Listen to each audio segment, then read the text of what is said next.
On est en 2017 et on a toujours un câble pour brancher son téléphone.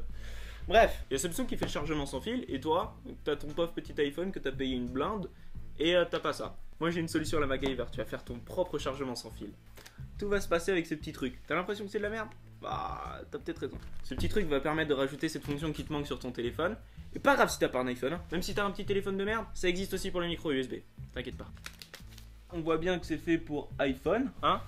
Donc tous ceux qui ont le Lightning, pas l'iPhone 4, parce que c'est assez dinosaure. Et là tu vas me dire, mais c'est dégueulasse. Et t'as sûrement raison. C'est vraiment dégueulasse. Mais en fait ça c'est fait pour se porter avec une coque. Donc résultat tu vas mettre une coque qui va venir le maintenir. Tant qu'à faire qu'elle soit pas transparente. Si t'es con, tu le fais l'exprès. Et le faire tenir comme ça c'est pas non plus une bonne idée, hein. Alors j'ai à ma disposition plusieurs coques parce que ça va pas marcher aussi bien avec n'importe quelle coque. Si elle est épaisse déjà ça passera pas forcément. Donc l'objectif c'est que tu utilises une coque qui marche bien avec. Donc je vais t'en proposer plusieurs. Donc on peut avoir des coques dures ou des coques en silicone. Alors celle-là est un peu blindée donc on verra si ça passe ou pas. Alors là on va passer au chargeur sans fil en lui-même. Tu peux prendre ton Samsung, c'est la même chose, c'est juste que lui il coûte vraiment pas cher. Ça c'est l'unboxing espérant. Noir, blanc, noir, blanc. Putain, ils font pas les mêmes couleurs.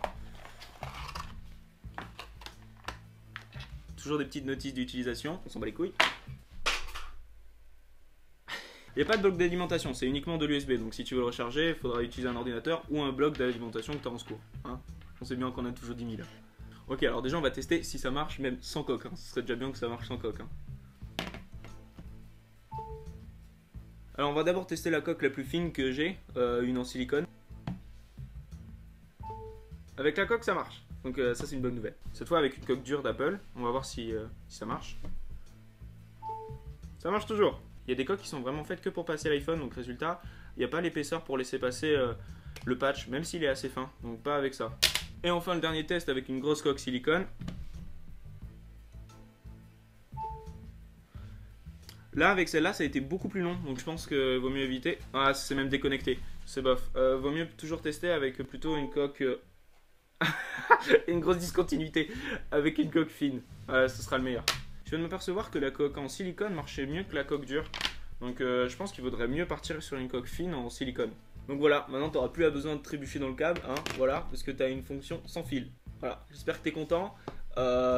Achète ça ou pas, hein, tu t'en bats les couilles si ça se trouve. Voilà, tu as un iPhone, ça marche très bien. Et ça marche aussi sans iPhone, hein, c'est à savoir.